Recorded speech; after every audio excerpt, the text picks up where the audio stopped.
भारत की आज़ादी की कहानी उन लाखों वीरों की है जिन्होंने हंसते हुए फांसी का फंदा चूमा, जिन्होंने अपनी जान दे दी ताकि आज हम गर्व से कह सकें कि हम आज़ाद हैं। ये संघर्ष की गाथा है, बलिदान की कहानी है। एक ऐसी कहानी जो हमें सिखाती है कि स्वतंत्रता कितनी कीमती है और कैसे हमारे पूर्वजों ने इसके लिए अपना सब कुछ न्यौछावर कर दिया। 1700 के बाद जब ईस्ट इंडिया कंपनी ने भारत पर राज करना शुरू किया तो उन्होंने धोखे और फूट डालो राज करो की नीति अपनाई। वे व्यापारी बनकर आए थे, लेकिन धीरे धीरे शासक बन गए।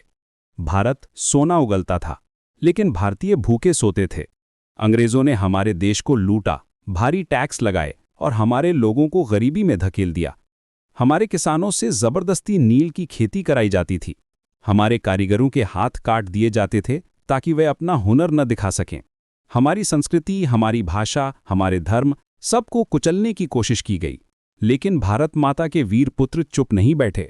1857 में मंगल पांडे की गोली से शुरू हुआ पहला स्वतंत्रता संग्राम।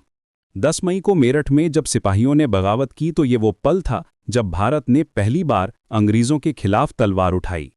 दिल्ली से लेकर लखनऊ तक, कानपुर से झांसी तक पूरे उत्तर भारत में विद्रोह की आग फैल गई। रानी लक्ष्मीबाई ने गर्जना की थी, मैं अपनी झांसी नहीं दूंगी। 17 जून 1858 को ग्वालियर के युद्ध में जब रानी लक्ष्मीबाई शहीद हुईं तो पूरा देश रो पड़ा था। लेकिन इस विद्रोह ने अंग्रेजी हुकूमत की नींव हिला दी थी।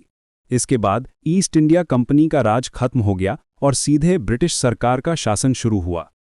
फिर आए महात्मा गांधी।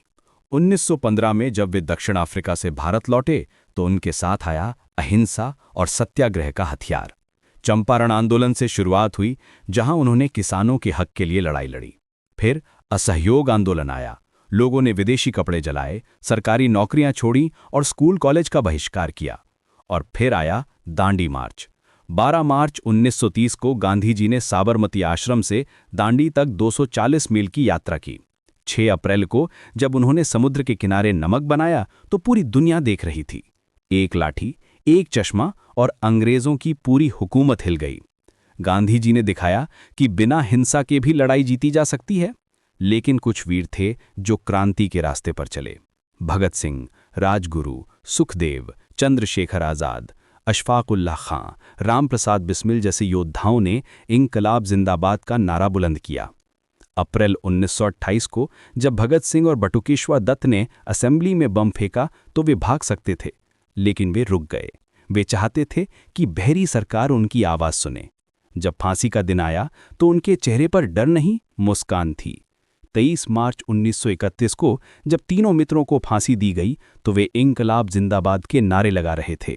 वे जानते थे कि उनकी मौत देश के लिए है। उनका बलिदान पूरे देश में आग की तरह फैल गया।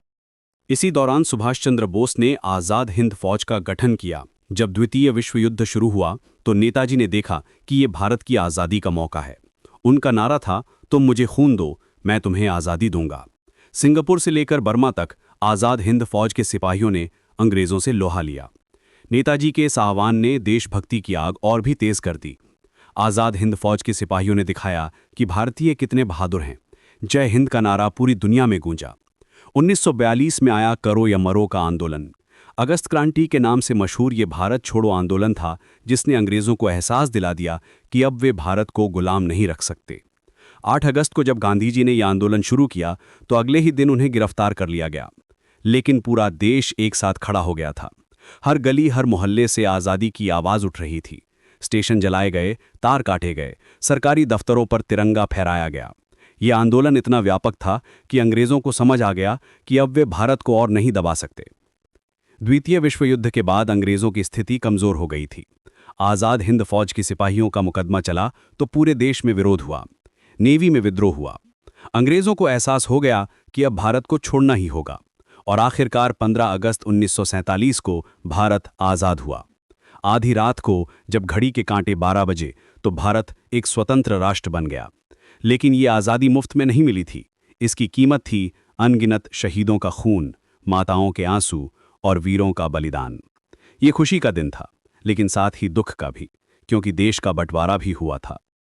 आज जब हम आज़ादी से सांस ले रहे हैं तो ये उन सभी शहीदों की देन है। लेकिन दोस्तों, आज़ादी सिर्फ एक दिन नहीं